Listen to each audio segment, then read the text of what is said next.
सही बुखारी किताब वही का बयान बाब अबू सुफियान और हिरकिल का मकालमा रसूल अल्लाह का हिरकिल को ख़त मुबारक। हदीस नंबर 7। तर्जमा हमको अब्बालिमान हुक्म बिन नाफे ने हदीस बयान की। उन्हें इस हदीस की शुएब ने खबर दी। उन्होंने ज़हरी से ये हदीस सुनी। उन्हें उबैदुल्लाह इब्न अब्दुल्लाह इब्न उत्बा बन मसूद ने खबर दी कि अब्दुल्लाह बिन अब्बास से अबू सुफियान बिन हर्ब ने यह वाक़या बयान किया कि हिरकिल शारोम ने उनके पास कुरैश के काफ़िले में एक आदमी बुलाने को भेजा, और इस वक्त ये लोग तिजारत के लिए मुकशाम गए हुए थे, और ये वो ज़माना था जब रसूल अल्लाह ने कुरैश और अबू सुफियान से एक वक्ती अहद किया हुआ था। जब अबू सुफियान और दूसरे लोग हिरकिल के पास अलिफालात पहुँचे, जहाँ हिरकिल ने दरबार तलब किया था, इसके गिर्द रोम के बड़े बड़े लोग उलमा वज़रा उमरा बैठे हुए थे। हिरकिल ने उनको और अपने तर्जुमान को बुलवाया। फिर उनसे पूछा कि तुम में से कौन शख्स मुद्दई रिसालत का ज़्यादा करीबी अजीज़ है। अबू सुफियान कहते हैं कि मैं बोल उठा के मैं इसका सबसे ज़्यादा करीबी रिश्तेदार हूँ। ये सुनकर हिरकिल ने हुक्म दिया कि इसको अबू सुफियान को मेरे करीब लाकर बिठाओ और उसके साथियों को इसकी पीठ के पीछे बिठा दो। फिर अपने तर्जुमान से कहा कि इन लोगों से कह दो कि मैं अबू सुफियान से इस शख्स के यानी मोहम्मद के हालात पूछता हूँ। अगर ये मुझसे किसी बात में झूठ बोल दे तो तुम उसका झूठ जाहिर कर देना। अबू सुफियान का कौल है कि अल्लाह की कसम, अगर मुझे ये गैरत ना आती कि ये लोग मुझको झटलाएंगे तो मैं अब की निस्बत ज़रूर गलत गोई से काम लेता। खैर, पहली बात जो हिरकिल ने मुझसे पूछी वो ये कि इस शख्स का ख़ानदान तुम लोगों में कैसा है। मैंने कहा वो तो बड़े ऊंचे आली नसब वाले हैं।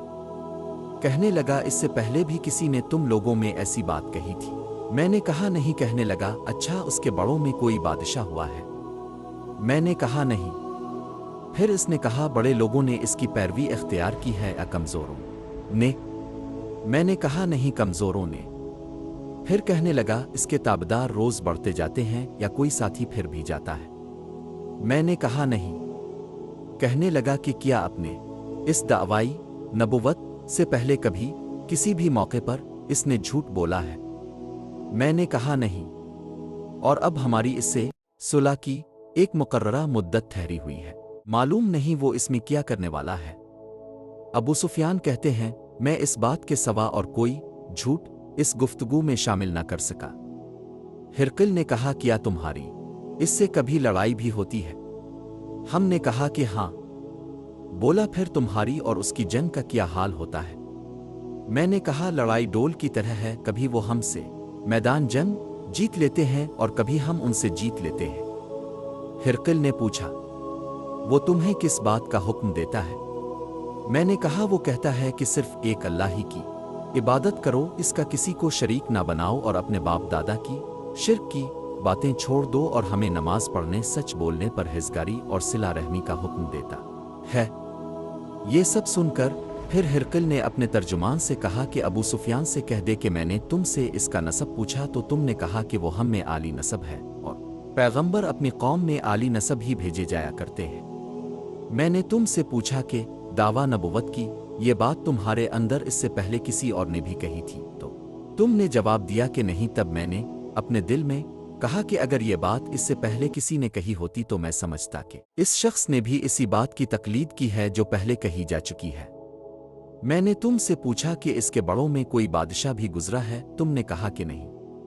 तो मैंने दिल में कहा कि उनके बुजुर्गों में से कोई बादशाह हुआ होगा तो कह दूंगा कि वो शख्स इस बहाना अपने आबा ओ अजदाद की बादशाहत और उनका मुँह दोबारा हासिल करना चाहता है। और मैंने तुमसे पूछा कि इस बात के कहने यानी पैगंबरी का दावा करने से पहले तुमने कभी इसको दरोग गोई का इल्जाम लगाया है। तुमने कहा कि नहीं।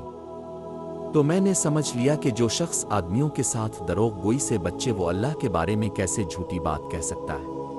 और मैंने तुमसे पूछा कि बड़े लोग इसके पीरू होते हैं या कमज़ोर आदमी। तुमने कहा कमज़ोरों ने इसकी इत्तिबा की है, तो दरअसल यही लोग पैगंबरों के मुत्तबीन होते हैं। और मैंने तुमसे पूछा कि इसके साथी बढ़ रहे हैं या कम हो रहे हैं। तुमने कहा कि वो बढ़ रहे हैं, और ईमान की कैफियत यही होती है हता कि वो कामिल हो जाता है। और मैंने तुमसे पूछा कि आया कोई शख्स इसके दीन से नाखुश होकर मुर्तद भी हो जाता है। तुमने कहा नहीं। पैगंबरों का यही हाल होता है, वो अहद की खिलाफ वर्जी नहीं करते।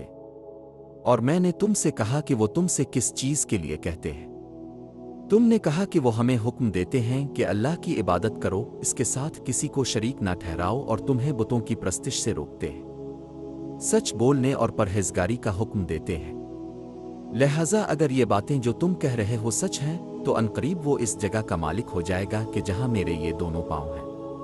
मुझे मालूम था कि वो पैगंबर आने वाला है, मगर मुझे ये मालूम नहीं था कि वो तुम्हारे अंदर होगा। अगर मैं जानता कि इस तक पहुंच सकूंगा तो इससे मिलने के लिए हर तकलीफ गवारा करता। अगर मैं इसके पास होता तो उसके पांव धोता। हिरकिल ने रसूल अल्लाह वो ख़त मंगाया जो अपने धा कल्बी सल्लल्लाहु अलैहि वसल्लम के ज़रिया हाकिम बसर के पास भेजा था, और उसने वो हिरकिल के पास भेज दिया था। फिर इसको पढ़ा तो इसमें लिखा था, अल्लाह के नाम के साथ जो निहायत मेहरबान और रहम वाला है। अल्लाह के बंदे और उसके पैगंबर मोहम्मद की तरफ से ये ख़त है शारोम के लिए। इस शख्स पर सलाम हो जो हिदायत की पैरवी करे। इसके बाद में आपके सामने दावत इस्लाम पेश करता हूँ। अगर आप इस्लाम ले आएंगे तो दीन व दुनिया में सलामती नसीब होगी। अल्लाह आपको दोहरा सवाब देगा, और अगर आप मेरी दावत से रुगरदानी करेंगे तो आपकी रियाया का गुनाह भी आप ही पर होगा। और ए अहल किताब, एक ऐसी बात पर आ जाओ जो हमारे और तुम्हारे दरमियान यकसा है। वो ये कि हम अल्लाह के सिवा किसी की इबादत ना करें और किसी को इसका शरीक ना ठहराएं, और ना हम में से कोई किसी को अल्लाह के सिवा अपना रब बनाए। फिर अगर वो अहल किताब इस बात से मुंह फेर लें तो मुसलमानों,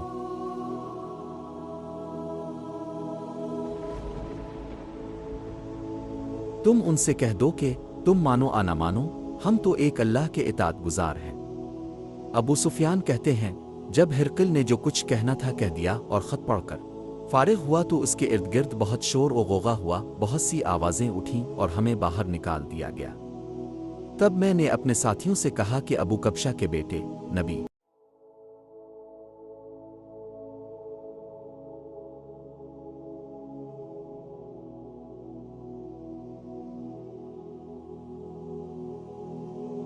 करीम का मामला तो बहुत बढ़ गया। देखो तो इससे बनी असफर रोम का बादशाह भी डरता है। मुझे इस वक्त से इस बात का यकीन हो गया कि नबी करीम अनकरीब गालिब होकर रहेंगे, हता कि अल्लाह ने मुझे मुसलमान कर दिया। रावी का बयान है कि इब्न नातौर अलिफालाक का हाकिम हिरकिल का मुसाहिब और शाम के नसार का लाट पादरी बयान करता था कि हिरकिल जब अलिफालाक आया, एक दिन सुबह को परेशान उठा तो उसके दरबारियों ने दरियाफ्त किया कि आज हम आपकी हालत बदली हुई पाते हैं, क्या वजह है? इब्न नातौर का बयान है कि हिरकिल नजूमी था, इल्म नजूम में वो पूरी महारत रखता था। इसने अपने हम नशीनों को बताया कि मैंने आज रात सितारों पर नजर डाली तो देखा कि खतना करने वालों का बादशाह हमारे मुख पर गालिब आ गया है। भला इस जमाने में कौन लोग खतना करते हैं? उन्होंने कहा कि यहूद के सिवा कोई खतना नहीं करता, सो उनकी वजह से परेशान ना हो। सल्तनत के तमाम शहरों में यह हुक्म लिख भेजिए कि वहां जितने यहूदी हों सब कत्ल कर दिए जाएं। वो लोग उन्हीं बातों में मशगूल थे कि हिरकिल के पास एक आदमी लाया गया जिसे शाह गसान ने भेजा था। इसने रसूल अल्लाह के हालात बयान किए। जब हिरकिल ने सारे हालात सुन लिए तो कहा कि जाकर देखो वो खतना किए हुए है या नहीं। उन्होंने इसे देखा तो बतलाया कि वो खतना किया हुआ है। हिरकिल ने जब इस शख्स से अरब के बारे में पूछा तो उसने बतलाया कि वो खतना करते हैं। तब हिरकिल ने कहा कि ये ही मोहम्मद इस उम्मत के बादशाह हैं जो पैदा हो चुके हैं। फिर इसने अपने एक दोस्त को रोम ये खत लिखा, और वो भी इल्म नजूम में हिरकिल की तरह माहिर था। फिर वहां से हिरकिल हमस चला गया। अभी हमस से निकला नहीं था कि इसके दोस्त का खत इसके जवाब में आ गया। इसकी राय भी नबी करीम के ज़हूर के बारे में हिरकिल के मुवाफिक थी कि मोहम्मद वाकई पैगंबर हैं। इसके बाद हिरकिल ने रोम के बड़े आदमियों को अपने हमस के महल में तलब किया और उसके हुक्म से महल के दरवाजे बंद कर लिए गए। फिर वो अपने खास महल से बाहर आया और कहा, ए रोम वाल, क्या हिदायत और कामयाबी में कुछ हिस्सा तुम्हारे लिए भी है?